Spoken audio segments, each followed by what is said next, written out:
Obrigado, Willi. Agora é o momento da nossa palestra. E hoje é a cargo do nosso irmão Sérgio Alexandre, que é também instrutor do som, muito antigo aqui na nossa casa, tem uma experiência bastante grande. E o nosso tema de hoje é um tema extremamente interessante, que vai nos abrir os olhos para muita coisa, e também os meus também. Sérgio, obrigado pela mais essa ajuda.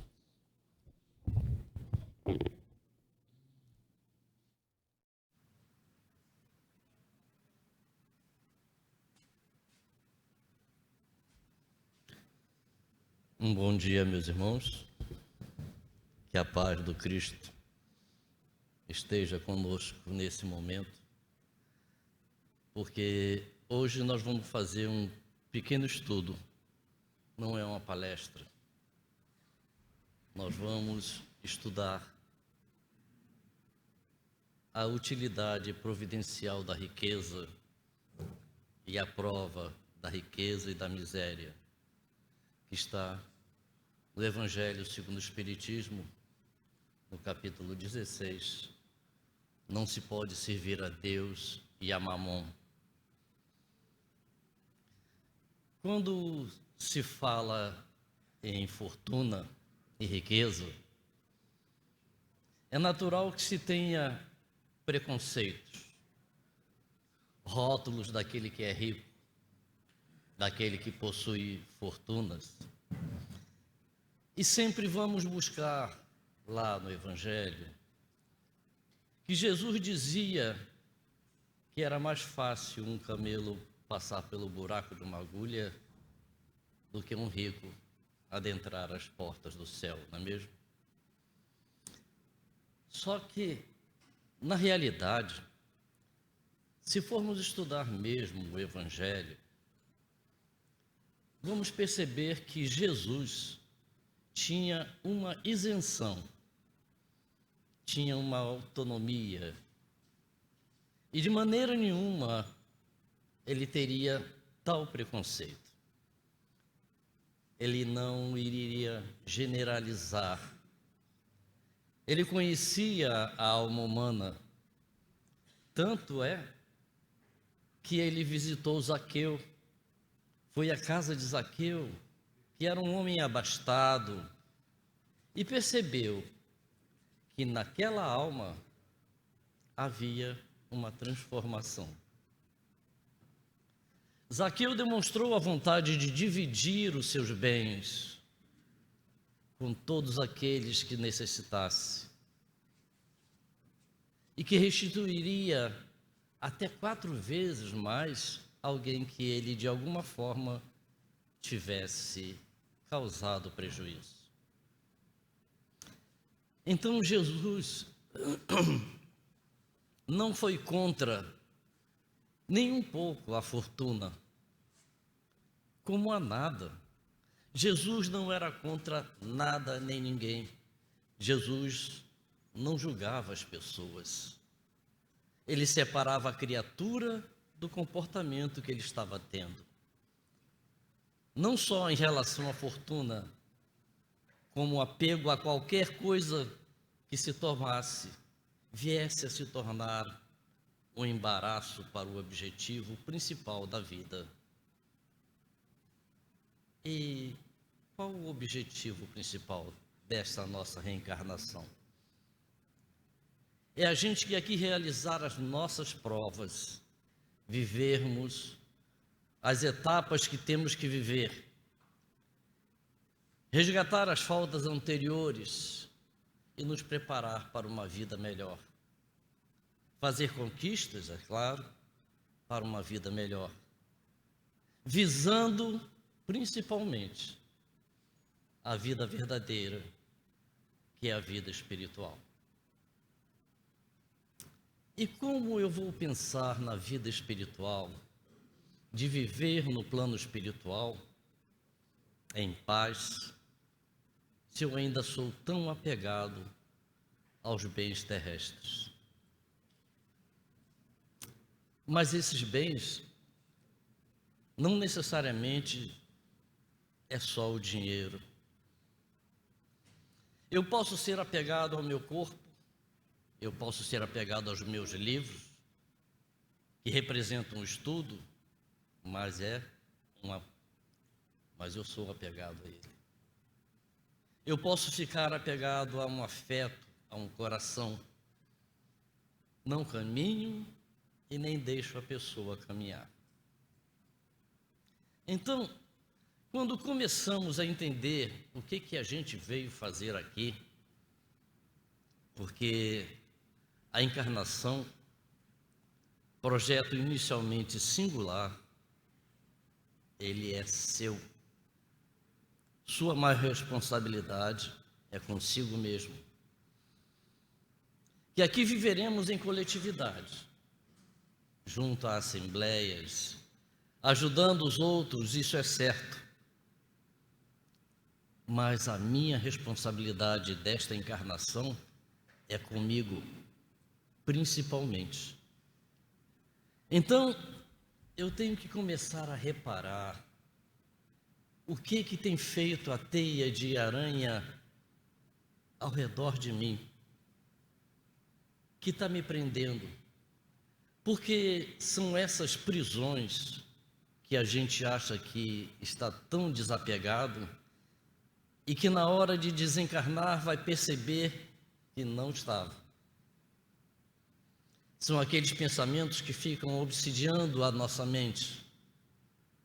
Como é que eu vou embora? Eu vou deixar fulano, eu vou deixar cicrano? Como é que eu vou deixar esta casa?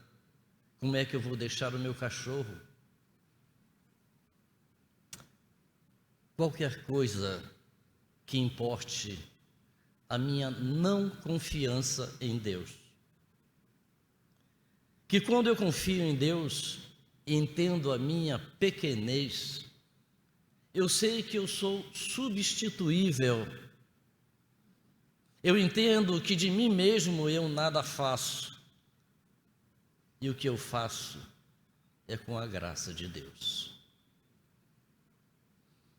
Então, eu me coloco melhor diante das questões da vida. Não sou eu que resolvo aquela casa, não sou eu que dou conta daquelas criaturas que moram na minha casa. Não sou eu que dou conta de nada disso. Eu apenas venho usando os instrumentos que Deus me disponibiliza. E quando eu não estiver aqui, a vida vai continuar. E muitas vezes, em alguns locais, a vida vai continuar muito mais tranquila, porque às vezes nós até atrapalhamos e acha que estamos ajudando.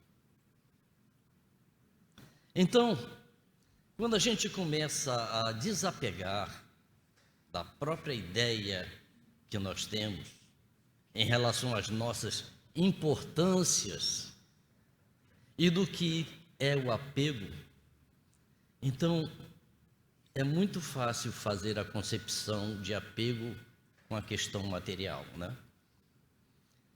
Se dinheiro não fosse importante, não teria existido. Ele não teria por que existir, porque Deus não faz nada sem necessidade. Deus não cria nada, não permite que no mundo exista nada que não haja um objetivo nobre, uma movimentação em torno de alguma coisa. O dinheiro, assim como tudo, a eletricidade, o vapor, o magnetismo, são neutros. O dinheiro é neutro. Nós é que vamos dar qualidades positivas ou negativas daquilo que nos assenhoramos. Dinheiro é bom, dinheiro é ruim, depende. Para algumas pessoas ele vai ser um degrau importante, muito importante, que vai fornecer o dinheiro para aquela pessoa ter oportunidade de estudo, oportunidade de cultura, oportunidade de poder fazer o bem de uma forma mais tranquila e ter conforto de viver melhor. Para outros, aquilo é um degrau de descida, que faz com que a pessoa fique ansiosa, fique preocupada, que fique obsidiada, que fique indiferente aos outros, que fique com medo e que não use nem para si e nem para os outros. Todo dinheiro faz bem para aquela criatura? Depende. Depende do que ela fez com aquilo. Não é mais o que o dinheiro faz, e sim o que a gente faz com ele. Então, aí vem a questão de Mamon. Quando se pode servir a Deus e a Mamon? Não podemos botar Mamon para servir a Deus, que é a riqueza, inverter esse processo. O que é Mamon? Que está simbolizado nesse capítulo que nós estamos estudando. Mamon, o deus dos antigos sírios, a fortuna, a personificação da fortuna e da riqueza. Era um deus fundido em prata e ouro, que, como tudo naquela época, se cultuava. Nossas primeiras ideias, nossos primeiros pensamentos, nossos pensamentos religiosos eram aqueles. Então, começamos a entender para que veio o dinheiro. Ele tem que ter algum objetivo. É a movimentação, é aquilo que faz movimentar. E se nós colocarmos um coelho e um ser humano um do lado do outro, e lá na frente, um punhado de cenouras, e do lado, um punhado de notas graúdas, vocês acham que o coelho vai para onde? Geralmente o coelho vai para a cenoura. E o ser humano? Se ele não for muito vegetariano, ele vai para o dinheiro. Não é assim? O que movimenta a alma ao trabalho? Ele é necessário esse tipo de movimentação. Senão as pessoas não iriam atrás da cenoura, não iriam? Então, nós fomos evoluindo. Nós precisávamos ter uma motivação para sair de alguma inércia. Então eu encontrei no livro Alvorada Cristã, de Chico Xavier, escrito pelo espírito Neio Lúcio. Ele fala da lenda do dinheiro. E vamos reproduzir aqui alguns pequenos trechos. Conta-se que no princípio do mundo, o Senhor entrou em dificuldade no desenvolvimento da obra terrestre, porque os homens se entregaram a excessivo repouso. Permita que eu vou ter que usar os óculos. Ninguém se animava a trabalhar. Terra solta amontoava-se aqui e ali. Minerais variados estendiam-se ao léu. Águas estagnadas apareciam por toda parte. O divino organizador pretendia erguer lares e templos, educandários e abrigos diversos, mas com que braços? Os homens e as mulheres da terra, convidados ao suor da edificação por amor, respondiam: para quê?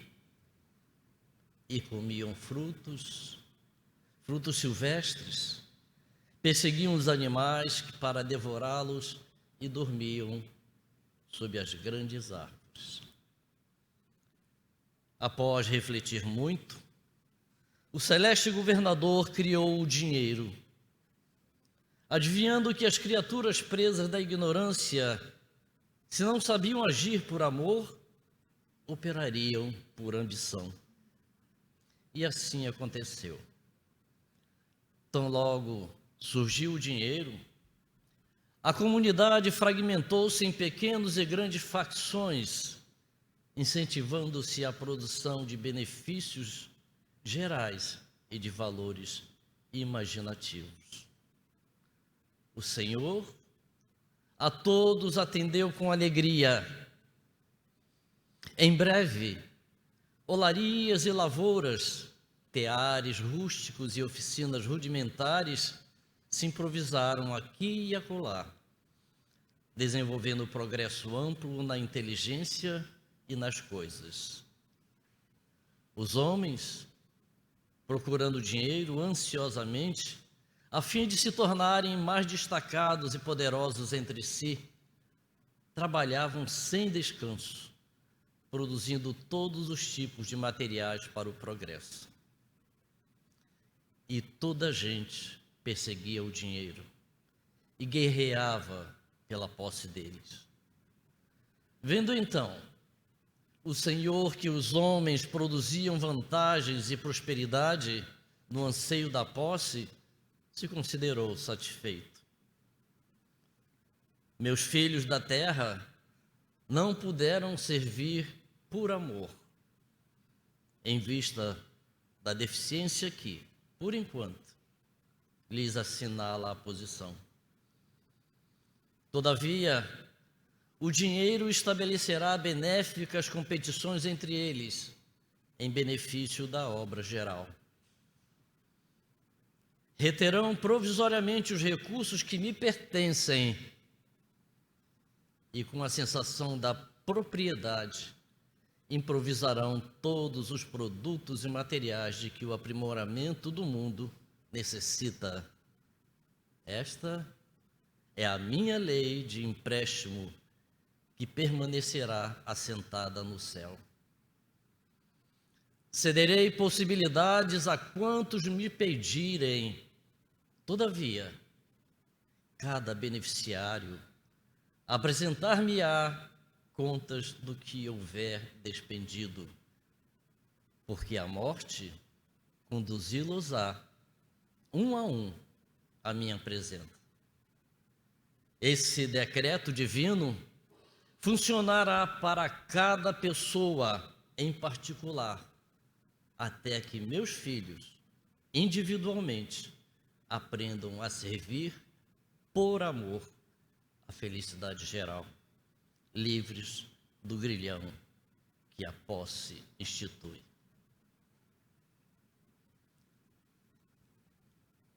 Até que a gente aprenda a trabalhar por amor. Nós já estamos aprendendo a trabalhar por amor? Já. A gente, quando se propõe a ser voluntário numa casa espírita, numa obra social, a gente já trabalha por amor. Sem querer, estamos evoluindo. Algumas pessoas ainda estão fazendo a troca, quando falam assim: ai, eu estou fazendo isso porque quando eu desencarnar, eu vou para a colônia tal. Muito importante. Ainda tem a motivação, ainda é algum ganho. Mas com o tempo, conforme vamos estudando, conforme vamos sentindo a presença desses benfeitores espirituais, esse pensamento de troca, de barganha que nós aprendemos, fomos educados desde que as nossas primeiras encarnações, eu faço isso em troca daquilo, né? Isso vai sendo substituído pelo sentimento de dever. E o que é esse sentimento de dever que tanto falamos? é a parte que me compete. É quando a gente chega aqui, recebe. Tem uma hora que fala, poxa, está na hora de eu também oferecer a minha cota. É quando nos lembramos da reencarnação. Kardec, na questão 132 do Livro dos Espíritos, pergunta: qual o objetivo da reencarnação? E a espiritualidade responde: o objetivo da reencarnação é fazer com que o espírito progrida e chegue a uma perfeição possível, e também de colocá-lo em ponto de trabalhar pela questão comum, a parte que lhe cabe na obra do Pai, colocá-lo já com o poder de tomar parte da obra de Deus. Será que eu só vim aqui para ser atendido? Será que eu só reencarnei para receber? O mundo todo me deve, vive em dívida comigo? Será que eu sou tão pobre que eu não tenha nada para dar? Será que eu sou tão rico que eu não tenho nada para receber? Será que eu não tenho o que fazer aqui nesta vida? Qual a parte que me compete? Bom, meus irmãos, quando a gente é muito criança, muito imaturo, achamos que nosso pai e a nossa mãe não faz mais do que a obrigação deles. Falamos até que não pedimos para nascer, não é mesmo? Quantas vezes já escutei isso? Às vezes a gente fala sem pensar e sem conhecimento do que está falando. Está tudo ali, colocadinho para nós, mas a gente reclama sempre, nunca está bom. Até que, como disse o nosso irmão Willy no início, nós vamos amadurecendo, vamos aprendendo a pegar a parte que nos cabe. Assim são os filhos.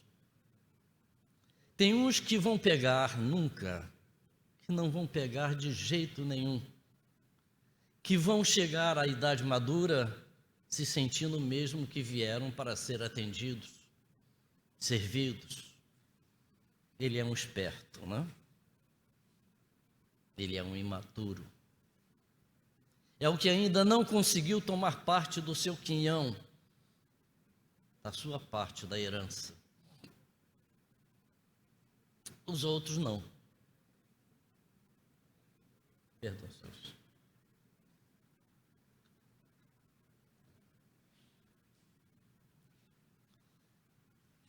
Os outros não. Porque se sentem na obrigação. E que sentimento é esse? Sentimento de obrigação. Sentimento de obrigação ao senso moral. A consciência, conforme ela vai despertando, o senso moral vai crescendo. Por isso eu disse que nosso irmão sabia da minha palestra de hoje. Né? Não dá mais para o cara voltar atrás. Não dá mais para falar, eu não tenho nada a ver com isso. Tenho sim. Eu moro nesta casa, essa casa é minha, é dos meus.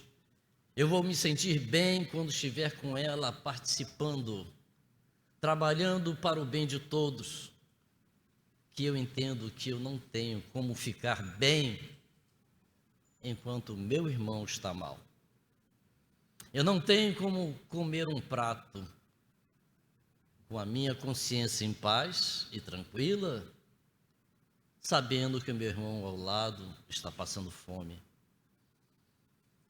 Isso é bom, é sentimento, que senão seria indiferença. Então, esse sentimento estranho, esse desconforto, significa que a gente tem a generosidade, o idealismo dentro do nosso coração. A vontade é que o outro também tenha aquilo que eu tenho, é seu desejo, que ele também esteja bem, que seja feliz. Olha, e quantos espíritos, quantas personalidades conhecemos, como a Condessa Paula, que é um espírito que teve condições financeiras e foi uma benfeitora que em vida distribuiu com todos aqueles ao redor dela. Conhecemos um pouco mais longe a família Rockefeller, americana, família forte que distribuía empregos na área da indústria, dado através dessas fortunas. Eles ajudaram. Eles podiam ter pego o dinheiro deles e colocar no banco, para render juros sobre juros, dando lucro para ele e para o banqueiro. Mas eles arriscaram. Se eles tinham um pouco de vaidade, lógico que tinham, pouco importa. O importante é que daquele ato teve como consequência o benefício do emprego para milhões de criaturas. O sueco Alfred Nobel foi um inventor e ele se preocupava muito com a questão da paz entre os povos. Então, ele deixou em testamento para que toda a sua herança fosse direcionada para uma fundação, que é a Fundação Nobel, hoje conhecida como Prêmio Nobel, para dar prêmios às pessoas na área da matemática, da química, da física, da economia, da literatura, trabalhos que valorizassem a paz e a amizade entre os povos. Ele criou o Prêmio Nobel, o Nobel da Literatura, o Nobel da Paz, o Nobel da Matemática, o Nobel da Química. E cada uma desses expoentes, dessas expoentes personalidades, com as suas criações, fosse considerado naquele ano o melhor, recebendo a efígie do Nobel, o diploma e o prêmio de $1 milhão.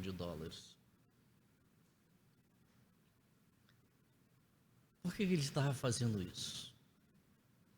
Buscando motivação para que cientistas, literatos, fomentadores da paz continuassem os seus estudos e as suas pesquisas.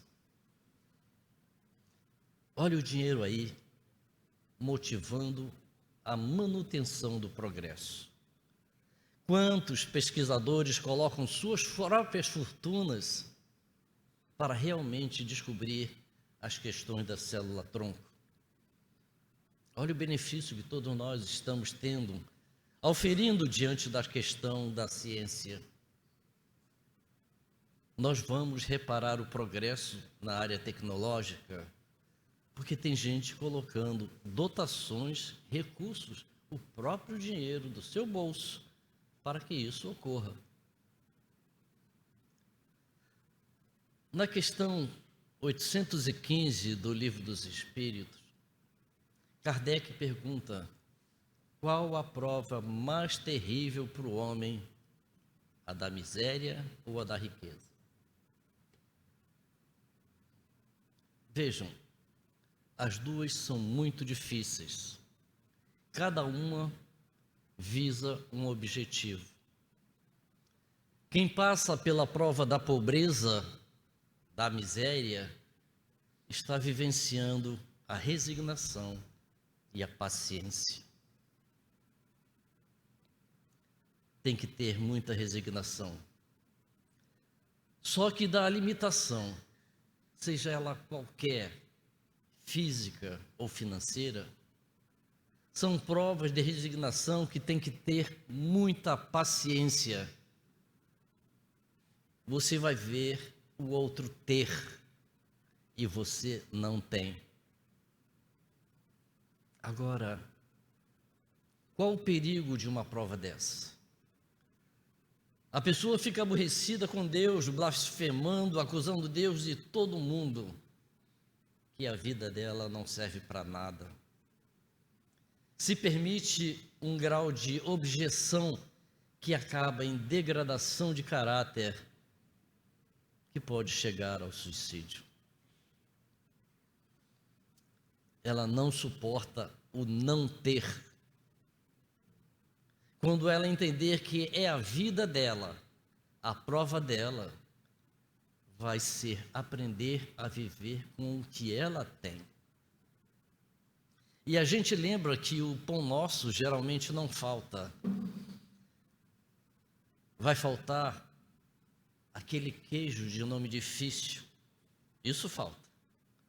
Mas o pão, o feijão, o arroz não vai faltar.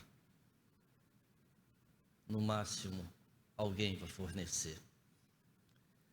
Mas não é o pão que está faltando. Ela não tem um tênis de marca que o filho lá não sei de quem tem e que a novela mostrou. Aí, a prova dela é aprender que ela não vai ter e que nem por isso ela vai ser infeliz. Porque o pobre, quando não tem as coisas na cabeça da ambição e da inveja à vida alheia, ele é muito feliz. Só que as pessoas querem viver o mundo que não é o mundo deles. Aí vai dar dor, aí vai dar frustração. Ah, mas Deus deu para ele e não deu para mim.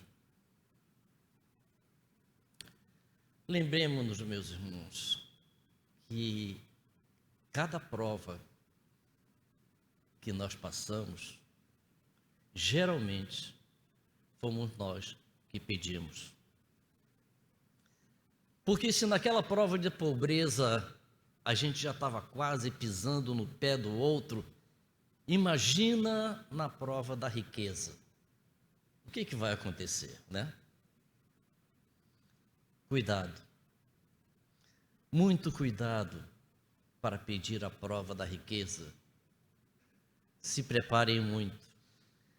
Se preparem, porque aquele que foi pobre, o dia que tem um pouquinho, meu Deus do céu. E vem aquele velho ditado, né? Se querem saber como é a criatura, dê só um pouquinho de dinheiro e poder a ele. Aí você vai conhecer a pessoa. Ele começa a não lembrar dos antigos companheiros da vila. Ele já esquece tudo o que ele viveu. Se um dia foi pobre, não quer nem se lembrar e nem que se fale nisso. E os ricos? Estes, quando se encontram, como diz Leon Denis no livro O Porquê da Vida, ele fala que os ricos, quando se encontram, é para contar mais vantagem do que o outro. Eles ficam se rivalizando uns com os outros. Já o pobre, eles se reúnem pela necessidade. Só alguém que já viveu a pobreza e humildade para saber a dor do outro. É preciso passar pela prova da pobreza. Só assim você vai entender quando alguém falar, que é muito corriqueiro, é só R$10, é só R$5. É dinheiro, gente. É muito dinheiro para quem não tem. Então, quando os bens materiais começam a sobrar, se tornam indiferentes, se tornam rudes e frios com os outros. Esta é a prova da riqueza. Passar e não se tornar indiferente à dor do outro. Quem que pode garantir que nada muda? Basta estar vivo para ver. Hoje tem, amanhã não tem. E como disse Jó, Deus dá, Deus tira. Então, meus irmãos e minhas irmãs, o que nós temos que fazer aqui é vivenciar cada posição que nós nos encontramos. Que a paz do Cristo Jesus esteja no coração de cada um de nós. Um bom dia para todos.